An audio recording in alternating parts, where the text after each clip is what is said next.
What's up, Elite Army? This is your kinda well, kinda toxic host, Sarah Rittendale, bringing you another episode of Wellish. Okay, cool.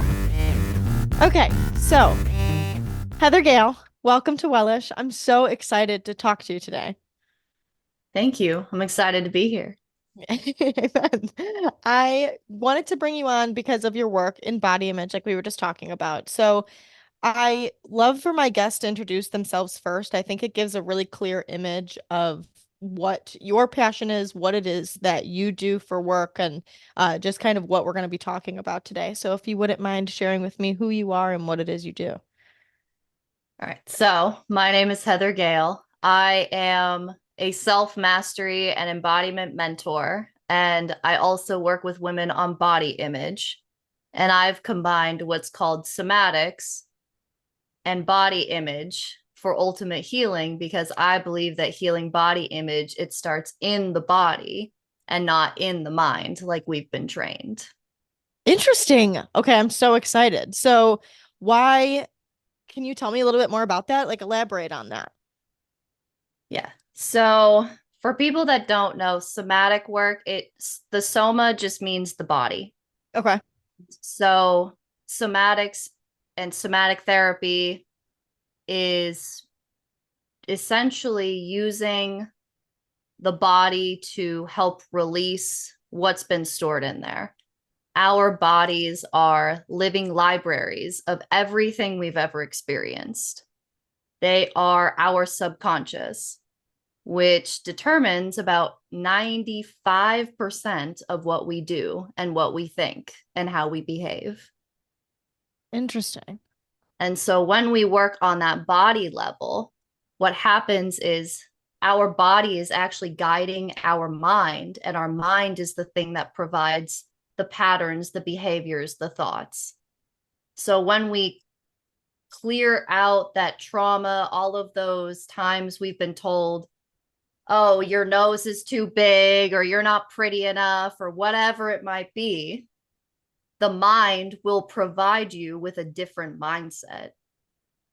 Interesting. Okay, so that kind of makes sense to me because it feels like I've been reading a lot about the biology of the reason, like what's happening in our brain, like actually scientifically what's happening. And that's kind of what that reminds me of is that it's like you're just like I was talking about it with emotions that you experience something like, I don't know, a fear of rejection, and it's your biological caveman brain going, you're going to get kicked out of the tribe. And so it releases the cortisol, and it's because your brain is sending those signals, and you instantly have a reaction. And a lot of the time, that's kind of what we're doing compared to, like with your prefrontal cortex making the decision of how you're going to react to it. Is that kind of the same idea that it's actually your body that's in charge, not your mind? Yeah. There have been some really interesting studies done. There's a book called The Body Keeps Score Okay. by Bessel. Oh, I can't pronounce his last name, but it's long. It's long, and it's so good. It talks about how all of our trauma gets stored in our bodies. They talk about how they did this work with PSTD victims and how they experienced just radical shifts.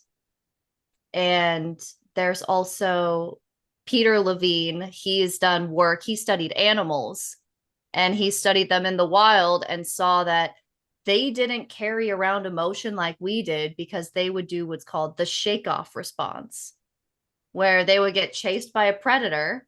And then Mhm. once they escaped, they would literally shake their bodies, like shake the fear out of their body. And Yes, then, I've seen that.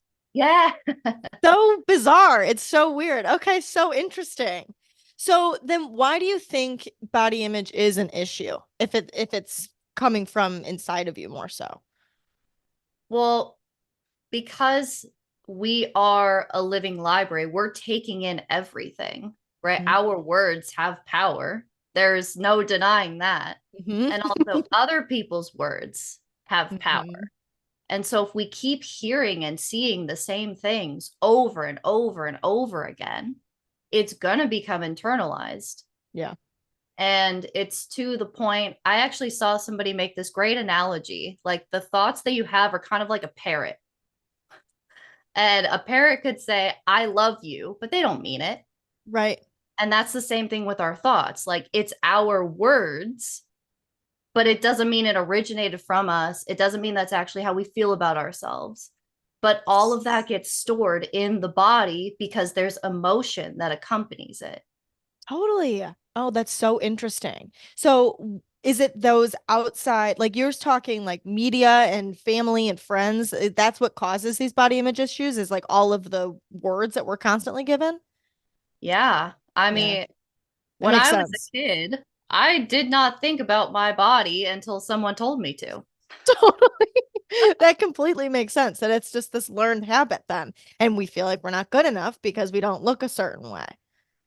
So then, in your professional and personal opinion, what does it mean to love your physical self?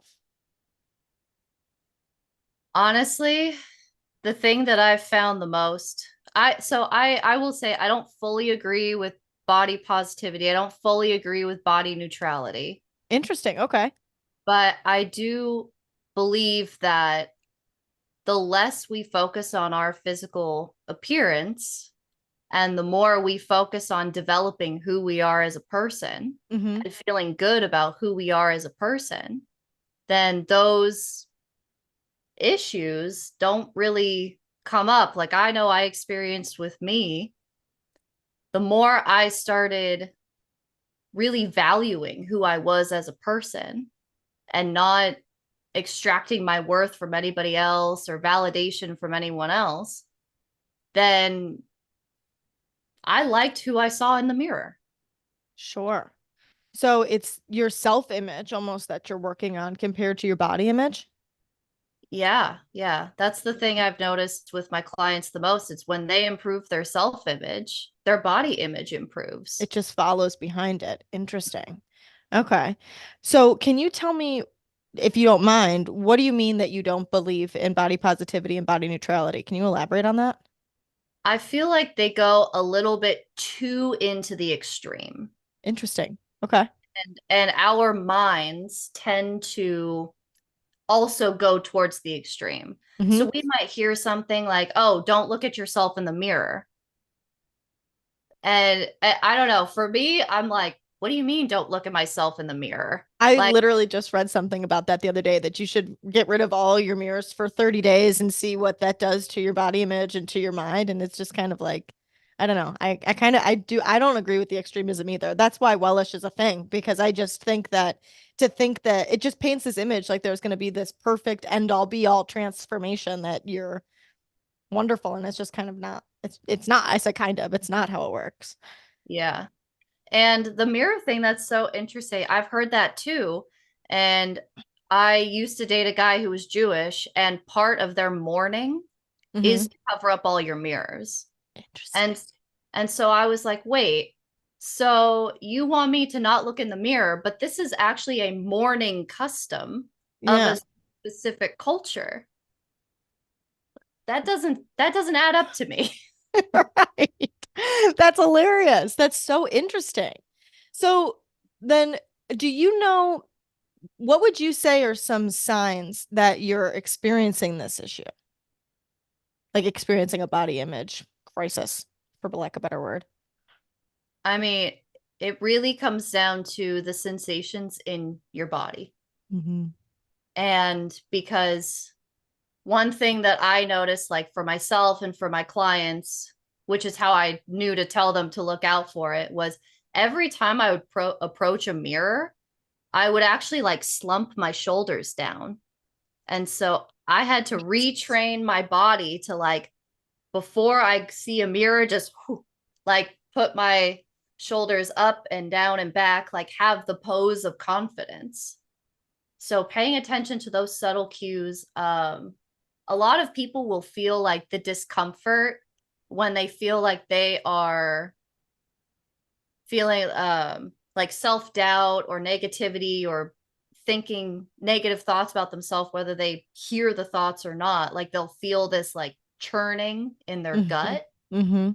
which Hmm. is like your power center. And so if you feel that, it's like, oh, okay, there's something where I'm giving my power away. Mm-hmm. Mm-hmm. And then, Completely. And you're relying it on your body or relying it on the image that you see in the mirror compared to your self-image, like you were talking about too. And it kind of makes sense as to why it follows behind if you were to build on that self-image. Because if you have worth or you love yourself in that way, then it wouldn't necessarily matter. It's so interesting about the way you see yourself in the mirror because I can completely picture that. Like I can completely picture, you don't like make eye contact with yourself in the mirror ever. It's just kind of like, oh yeah, that's me. Like and so building that habit to like actually be able to like you said, put your shoulders back, be proud of the image that you see, and you don't even realize how subtly you're not, I don't know, interacting with you in the mirror in that way. It's weird. yeah, I mean, it's so interesting because we're so caught up in our heads, but we actually rarely interact with ourselves. Like, we rarely talk to ourselves. Mm-hmm. We rarely check in with ourselves. It's so bizarre. That's what I mean when I've obviously been doing a lot for self-love in general, and I had an episode a couple days ago about um why you stopped loving yourself.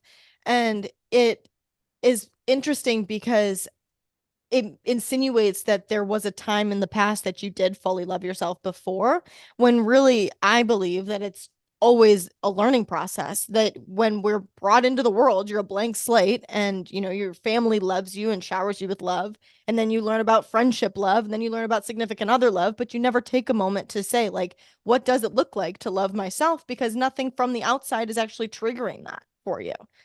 Yeah, no, So it's totally.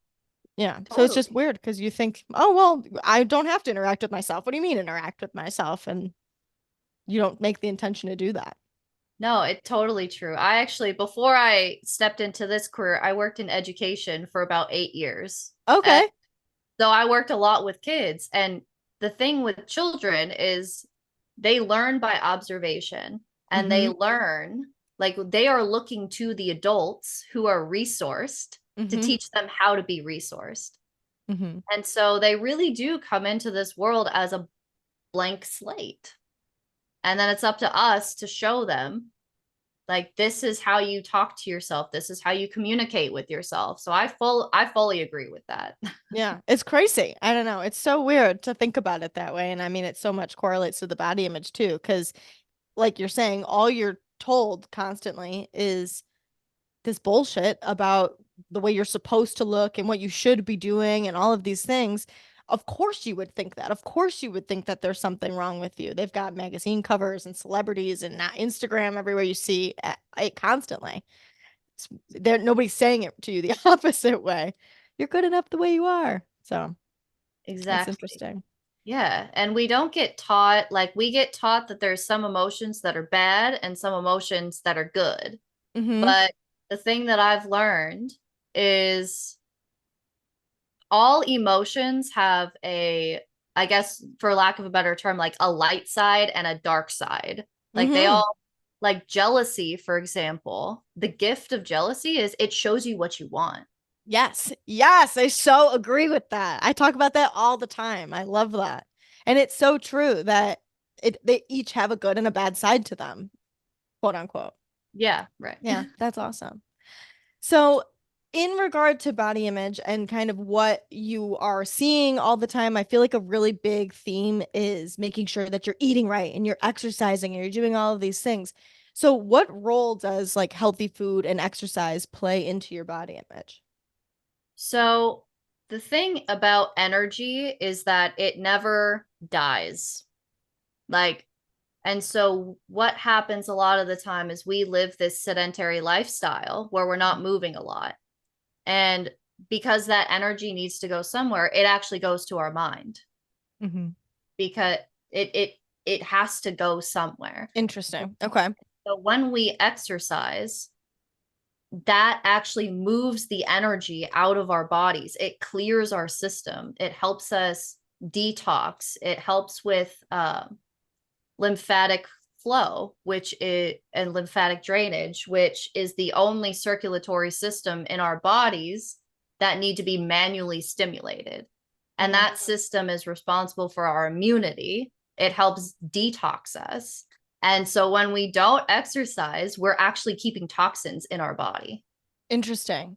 That Yeah, I've heard that about stress, that it's the number one way to get rid of stress is to exercise. And it makes sense with what you're saying about how it just goes to your mind. It's got to go somewhere. And so it's going to go to your mind. And I can picture just sitting there doing nothing, stressing about your whole life. And it's obviously all in your head. It's so exactly. bizarre. Yeah. So do you think then that, because to me, based on everything that you're saying so far, it's not like you have to. Well, tell me your opinion. Are you like, quote, I don't want to say the word supposed to, but it's like, are you supposed to be doing that, healthy, eating healthy and going to the gym? Like, I don't foresee you saying that that's necessarily what you need in order to have a good body image, or is it? I mean, movement is key, whatever that Yeah. is for you, however that looks for you. Mm-hmm. Some people, honestly, some people have more energy than others. And, it actually, there's this thing called human design. I don't know if you've heard of it, but it talks about different energy types. And so some people like me, I'm very energetic. I'm go, go, go, go, go. So Me too. I need a lot of movement in Mm-hmm. order to keep that energy moving so it doesn't get stuck within me. Some people, they don't have as much. And so walking will do well. I mean, it's definitely good to stand just for like heart health and walking for heart health. Yeah. um, but I would say when it comes to, you don't have to be so strict about it. And it's really about finding what works for you. When it Mm-hmm. comes to healthy eating, I'm never going to tell somebody to not eat healthy. Um, and the thing that kind of happens is when we eat foods that don't agree with our system, it triggers the same sensations because our gut is having difficulty processing it. So it triggers the same sensations as fear or anxiety, but we don't actually feel fear or anxiety. It's just Interesting. process. Okay. Cool. I didn't know that. Yeah. And so that's why I do like recommend eating, fruits, vegetables. Try not to eat as much processed food. I mean, in modern day, that's so difficult to do. Mm-hmm. Right. But at figuring out the foods that work for you and don't work for you. Like for me, if I have too much dairy, my system doesn't like it. If I have too much gluten, my system doesn't like it. Mm-hmm. So I do that. And I think a lot of people are like, oh, it's restricting my freedom. But I always tell people, think about it this way. Would you rather eat whatever you want and feel like shit? Or would you rather feel good and then you can actually do all the things that help you feel free? I love the way you word that. That is such a perspective shift completely because it is like before I would start healthy eating, I was always like, oh, I love to do it. I love to just eat all of the things and it's fun and I can go out and with my friends or with my boyfriend and I don't know, you eat all of the things, but then exactly what you're saying, you don't feel good. And then you can't do as much life as you would like to accomplish because like let's say you're drinking and you go out and you are hungover the next day because you're putting that toxin in your body and then I don't wake up the next morning and do what I want to do. I don't have the energy to do my yoga or to read or to work or to do whatever. So I love that perspective shift because completely I would rather sacrifice, even if it is a sacrifice, but sacrifice that for the opportunity to enjoy life how I want to. I love Mhm. that. Yeah, that's cool. So, do you think I feel that the fitness and all of that kind of stuff can get do you think that it can get to an unhealthy level? Do you agree with that or do you think it's Oh yeah, just yeah, because I feel absolutely. like it can get so toxic to beat yourself up and feel like you're supposed to be doing more than you should, which is why I like that you say you got to listen to your own body and do what works for you. Hmm. So, how much does that like can you talk about that at all? The correlation between that? Yeah. So one of the biggest things that we need to realize as women is that the health industry is still predominantly geared towards men.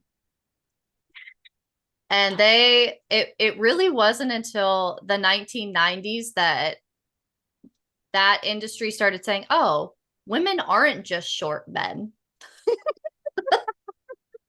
There might be This more to it. oh my God, this like just ignites so much female rage, you know? Like every time I hear anything about this, it drives me nuts. I just heard something the other day about how they seatbelts were designed for men. And it's just like there's so many things like that. It just drives me crazy. Oh yeah. Oh yeah. And so like cycle syncing is a real thing. Like that has helped me so much. And it talks about too the types of workouts you do depending on the phase of your cycle that you're in. Mm-hmm. And so it's definitely a learning process because you need to decondition everything you've been taught. But like for me, I was just in my menstrual phase. And my body was like, oh, you really need to rest. You really need to recharge because during our menstrual phase, we're detoxing. So putting extra stress on the body just causes more fatigue. Mm-hmm. And Yeah. so during that time, like, yeah, I walk, but I stretch. I do very low impact stuff, but mostly I spend my time resting. Yeah. And my body really doesn't physically change that much in that, 5 days. Right, right, totally.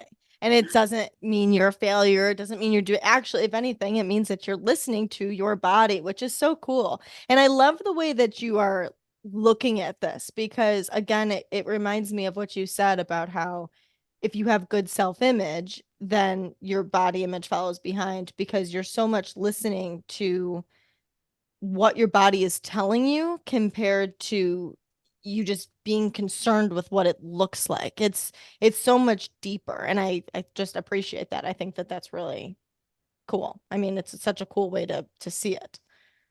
Yeah. And the thing too is, I mean, I know that when we look at other people, we get consumed by like the image. But Hmm. when other people are relating to us, they care more about our heart and less about our image. Yes. So true. It's so true. And you know that's true just from I mean, at least I know it's true from even as simple as like dating people that people suddenly become more attractive once you actually have they open their mouth or the opposite, they become less attractive after they open their mouth. So that's such a good point. What do you think what is this like the most effective way that you would say to deal with the societal pressure of body appearance is just building that self-worth, or what is your opinion on what the most effective way would be? Yeah. I mean, this is the way that I've seen results with me. I've seen results with clients. Hmm. Like it works. You can't you can't deny it. And Yeah. I mean, there's some people where they focus on the mind, like their whole life, and they focus on, okay, I'm going to think that I look better. I'm going to think that I love myself. I'm going to think my way into it. But it's actually a feeling associated with the thought because without the emotion, the thought has no weight to it. It's just like, oh, whatever. I Hmm. it's just a thought. I don't care. Like it's like if you read something in a book and you're like, "Oh, I don't care about that." There's no emotion attached. But so when we deal with the emotion underneath, that's when we actually start to shift because we're Yes. to quote Brene Brown, we Yes. as humans think that we are thinking beings that are inconvenienced by emotion, but we're actually emotional beings that sometimes think. I love it. Yes, it's so true. And again, what a mindset shift. If you think of it that way, that is so cool. I just love the way that you're wording this. It's so cool. I mean, it's very impactful and it changes the way that you kind of just exist in a sense because instead of thinking about oh my god I'm gonna figure this out and almost being more critical of yourself because you haven't figured it out yet and you're doing all of the things to love yourself more that the internet told you to or a book told you to or a podcast told you to, it's an actual realistic way to figure it out within yourself. I like Mm-hmm. it. That's cool. Yeah, yeah. And I mean, I'm assuming that your audience is primarily women. Yes, for sure. Okay, yeah. So we as women, like it's so interesting because the way that feminine energy works is it's more about the alchemization of the body and the soul, whereas male energy is the alchemization of consciousness and the soul. Hmm.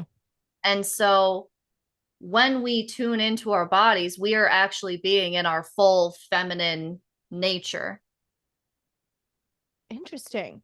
What does that look like? It's, I mean, what does it look like? I mean, it's not what it looks like and what it feels like. Okay, good answer. So you just mean being able to listen to what your body says, like how you were saying when your body says rest, that you listen to it. Yeah, I firmly believe that our intuition, like some people, with like the chakras and stuff, they believe it comes in through like the mind. I believe our intuition actually comes in, it's in our bodies. Mm-hmm.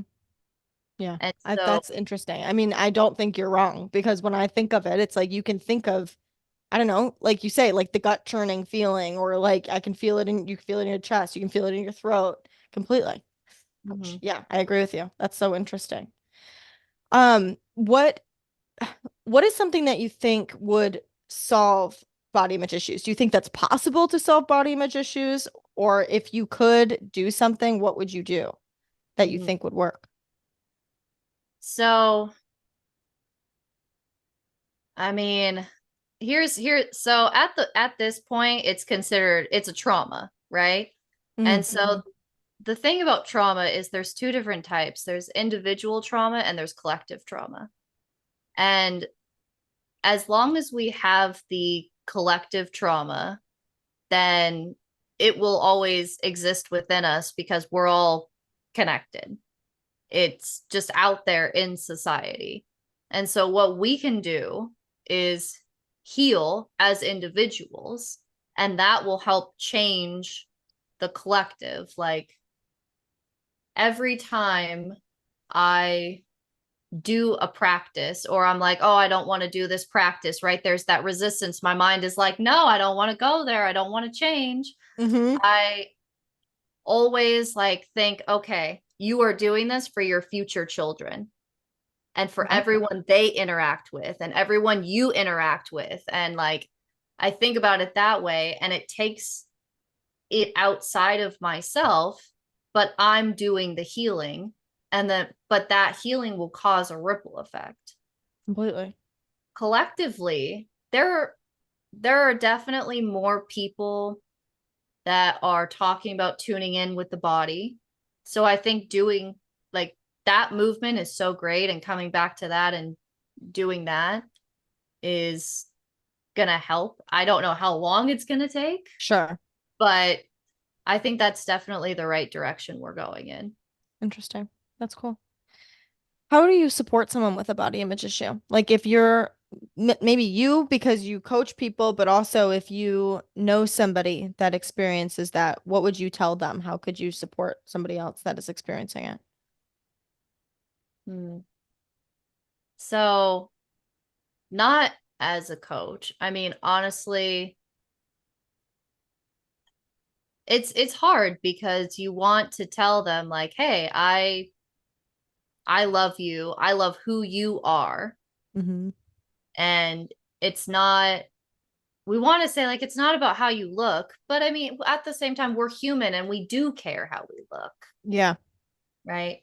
And so honestly, like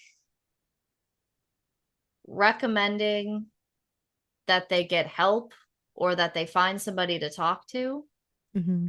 someone who's equipped to handle it, Hmm. depending on the severity of it. Sometimes some people they're just having a bad body image day. It just happens. Yeah, for sure. And in that sense, saying like, yeah, you're beautiful. Like just reminding them you're Yeah. beautiful. You are everything that you've been looking for. Like saying like really impactful statements instead of, oh, don't worry, you look good. But like something Yeah. that will really touch their heart, get past Yes. the walls and touch their heart. That Yes. that is what will help. Um, I mean, when it comes to coaching, it really depends on the person. Sure. Um, and it depends on the situation and the severity.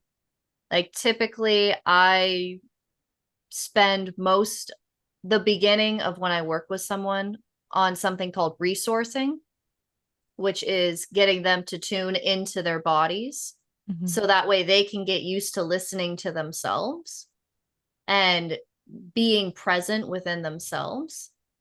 And then after that, then we kind of start to work on a little bit more of the mindset around it because Okay.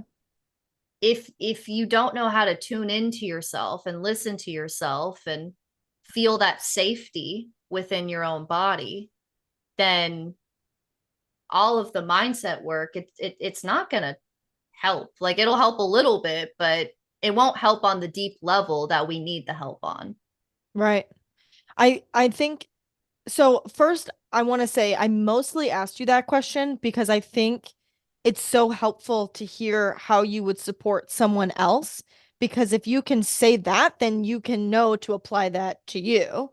Yeah. And I loved what you said right when you started, and then you did end up coming full circle with it. Is that saying you want to tell them that it's not about what you look like, it's how wonderful you are, and I love you, and it's your heart and the things that you do, and it's just everything that makes you you inside, not you on the outside. And honestly, I don't know why I've never even thought of that. Like, it seems so common sense, but automatically when somebody starts talking bad about themselves, it's like my instant reaction is to say like, "Oh my God, no, you're beautiful. You don't look that way. That's crazy. It's just the way you see yourself. Nobody sees you that way or whatever it is." You're still talking about their outward appearance, but how much more impactful would it be for them to hear good, impactful things about themselves? And again, it comes back to the self-image that you're building on that self-image that the body image follows behind. That's Mm-hmm. interesting. Yeah.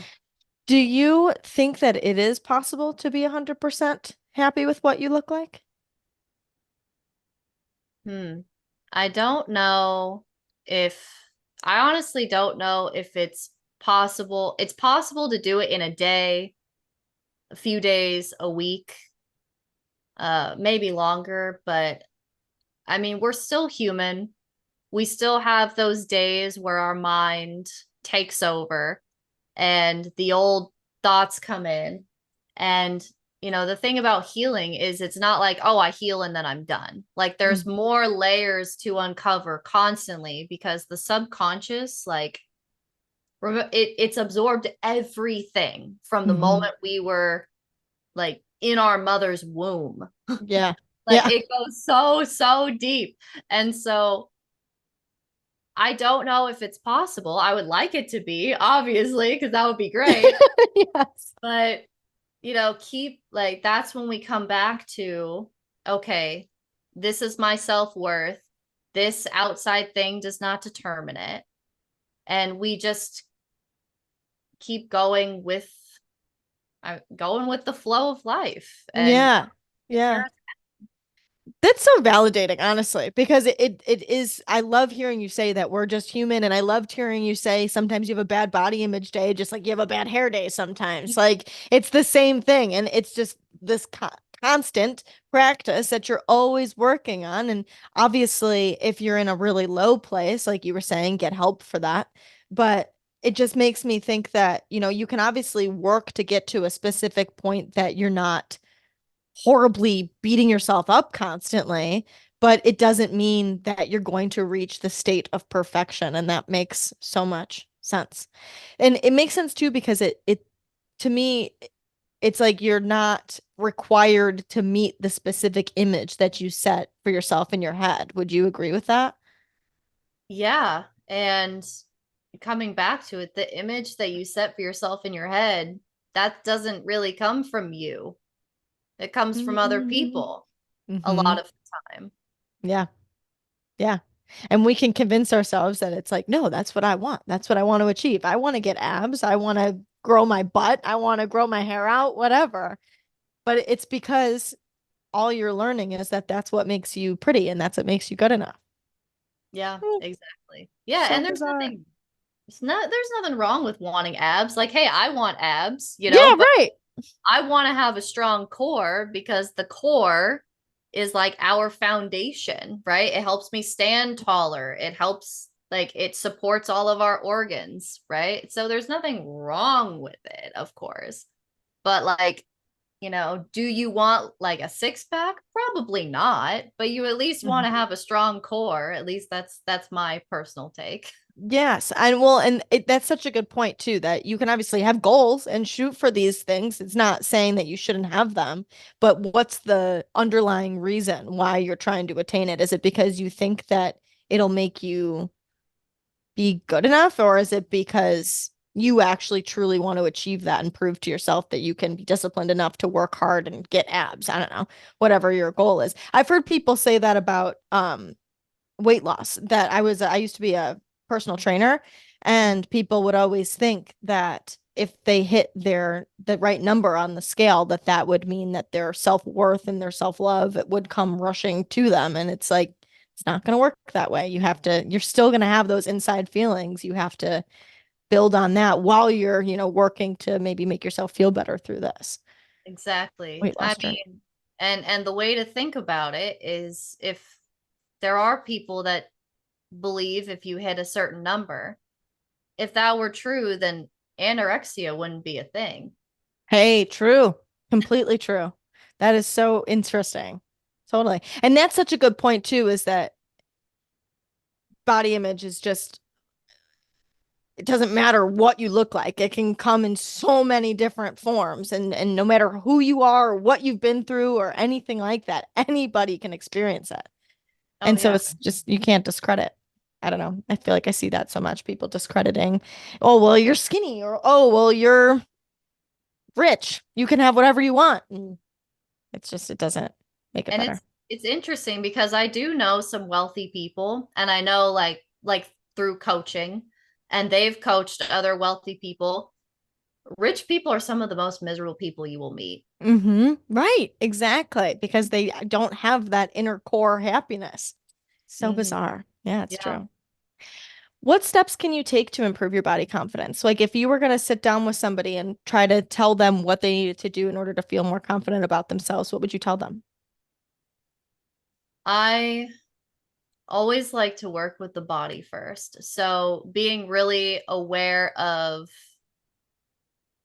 like how you position yourself. So like are you sitting up straight, right? Like if we so physically speaking, when we slump our shoulders down, that's actually a protective posture. We're protecting our hearts from theoretical weapons. And so So when we interesting. yeah, so when we roll our shoulders up and back, we're shining our heart forward. We're exposed, we're vulnerable, but we're also confident being that way. Mm-hmm. Like it's like, yeah, I'm here. I'm open and Mess with me. yeah, and That's so cool. so many people have bad posture. Like I walk around fun fact about me, I'm a certified mat Pilates instructor. And so Okay. I see people's postures. I'm walking around. I'm like, wow, so many people have bad That's hilarious. You're like, fix that. like just that little thing alone, because what you're doing is the positions that you hold your body in, it's sending signals to your brain, and then your mind makes meaning of it.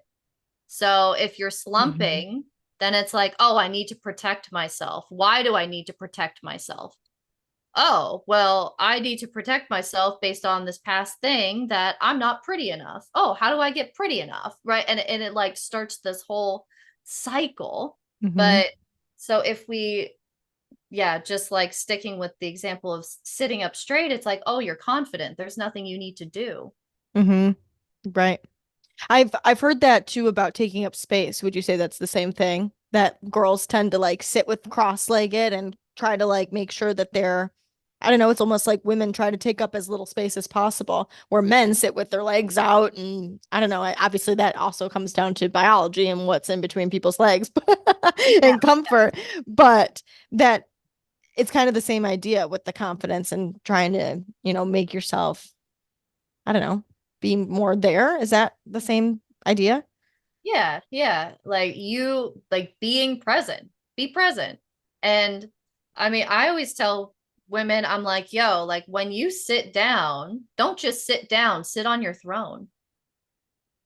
I like it. Like if you say that you're a queen, okay, how does a queen sit?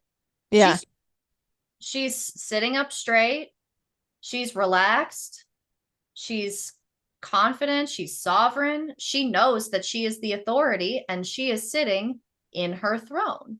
Yeah. Totally. Well, and again, it's like it's full circle what you were saying when we first started talking is that you use your body to send the right messages to your mind compared to willing your mind to be confident to then assume that your body will display what it is that you're trying to have it display. Mm-hmm. It's Yeah. interesting. There's so many little subtle things. Like so many people, they'll like clench their jaws, which is Yes. like a sign of stress. I know because I used to be a clencher. And like so relaxing your jaw will tell your body, "Oh, I'm relaxed." Okay. Like relaxing your shoulders, noticing where there's tension in your body and really observing that and getting curious. Like some people don't like you can talk to the sensation in your body and it will talk back to you. Like Okay. you if you have tension in, let's say, your right hip, and you can focus your attention onto that sensation, and you can say, "Oh, why are you here?" And I mean, this is like a Mm-hmm. personal example for me. I was like, "Oh, why are you here?" And it was like, "You're not being present." And I'm like, "Not being present? What do you mean? I'm working. How am I not being present?" And I'm like, "Oh, because I'm in my mind." Mm-hmm. Oh, I'm like, "Oh, okay, okay, okay." So that I dropped into my body and the sensation went away. So interesting. And I totally, absolutely, I so know what you mean that you ask it and it'll answer you completely. Or what, like, why are you present? Just like, oh, you're being too strenuous on me, or I don't know, something like that, right? Yeah, yeah. Okay. Or like, "Oh, you're," yeah, like sometimes, "Oh, we have this tension." I mean, there can be so many Sure. deep, deep reasons. And sometimes they don't necessarily make sense at first, which is why you need to get a little inquisitive. But yeah, there's just some things where if our nervous system, I say this all the time, but like if our nervous system is wired for chaos, then like Hmm. our body will start to tense up. So that's Yes. like the tense jaws, the tense shoulders, the putting your tongue on the roof of your mouth, the shallow breathing, like all of this. And it will, because it's like, oh, this is the normal familiar sensation. So let me create chaos in the body, even though around me there's nothing. Right. That so makes sense. So interesting.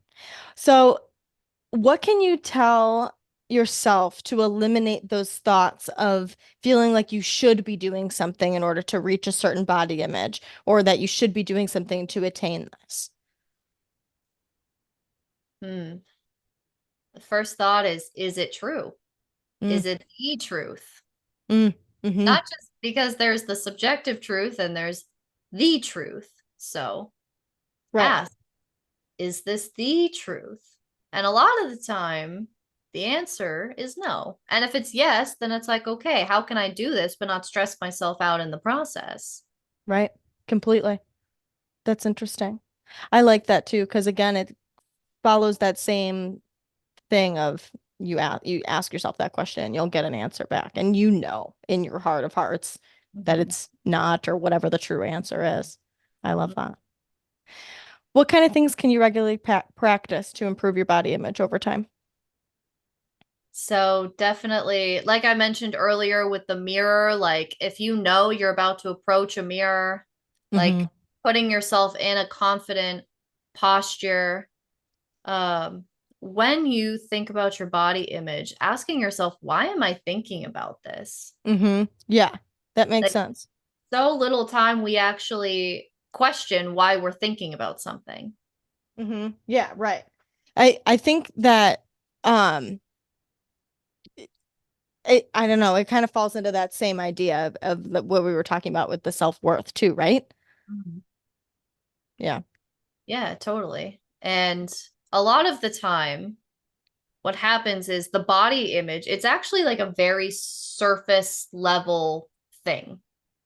And even though the emotions, they feel so deep and they hurt, it's very surface level. There's always something underneath it of like Okay. what's actually the problem. So like what happens when we think about surface level issues is they distract us from the real problem that we're feeling underneath. Okay, that makes sense. That's so interesting. So you're masking it essentially. Mm-hmm. Yeah, Hmm. your ego is trying to protect Yes. you from it, Yes. and which like it's not a bad thing because it's trying to protect you. Again, caveman brain Yeah, protecting you. exactly. Because and also the ego is like, oh, well, if I uncover this thing, I don't know what's going to happen. Like, am I going to like fall on the floor and not be able to get back up? No, you're going to hmm get back up. Don't worry. Right. You're going to be fine. Right. But like you're But it's the fear of the unknown. yeah, Oh my God, so true. Okay, that's so cool. I love that. It's so interesting.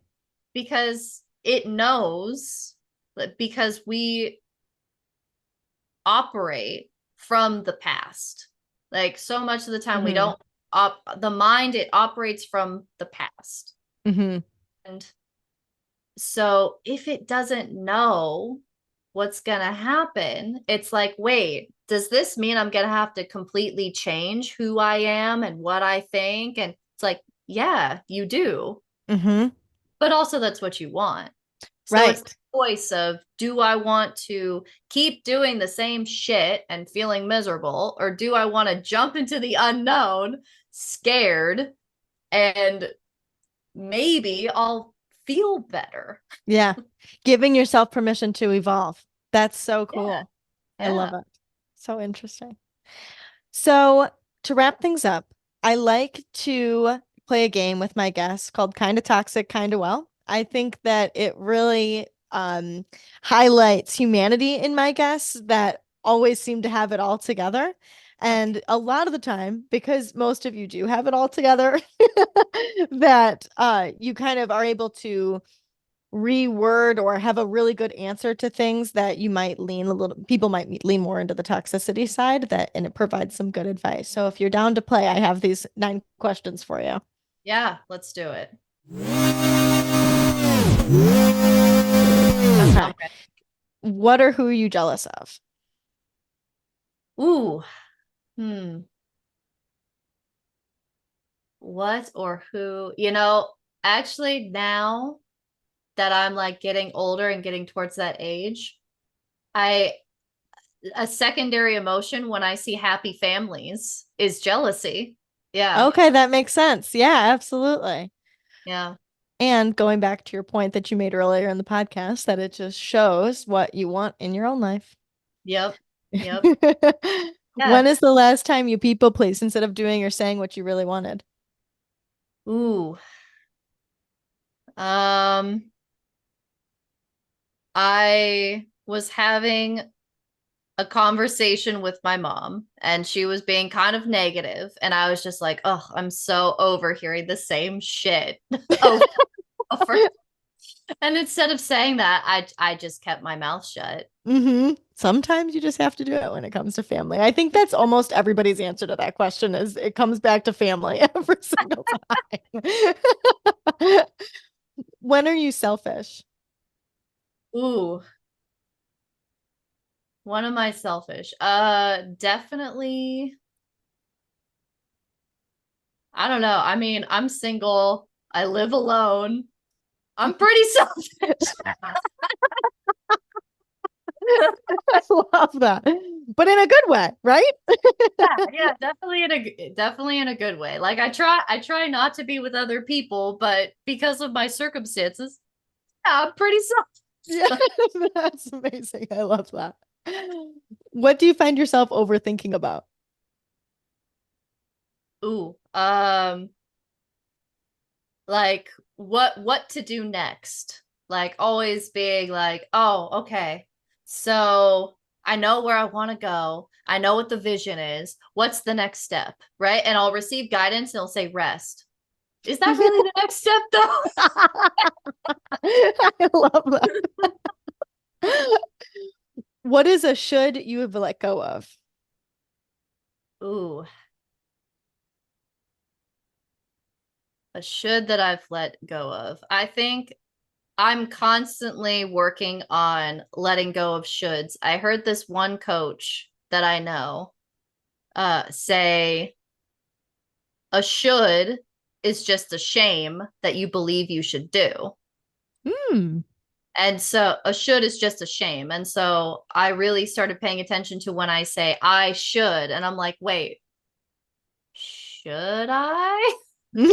Yes, exactly. I do the same thing now all the time. And I'm like, oh, why am I saying not supposed to, should, all those things. So, where am I? What makes you quick to get angry? Oh man. Slow walkers, slow drivers. Yes. So relatable. What are you afraid of? Ooh. Uh yeah, okay. Let's go there. There is this little part of me that is afraid that I won't have a family. Mm, fair. Yeah. I'm also very afraid of the future, so I relate to that. Yeah. Yeah. What do you not have empathy for? When when people just kind of keep doing the same shit and they say, "Oh, I should do this. I should change. I should," right? And they kind of like should on themselves, but then Mm-hmm. they don't actually do anything to change. They Oh, don't same. Yes, I I so just agree. I just lose the empathy after a while. I'm just like they're You're doing it to what yourself. Sorry. yeah, You like could be what doing something. you just want to talk about it? I'm not a therapist. You got to pay me to be your coach. Yes, it's so true. I love that. It's so accurate. Okay, last one. If you could give one piece of advice trying for that, if you could give one piece of advice to someone trying to improve themselves or become more well than toxic, what advice would you give them?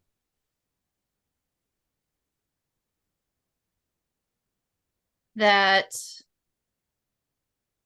you are already perfect, whole, and complete, and humans were built for evolution. Like the Sistine Chapel is a masterpiece and it needs to be touched up. So why would you think you're better than that? I love that. That is such a good one. That's great. Where can people find you?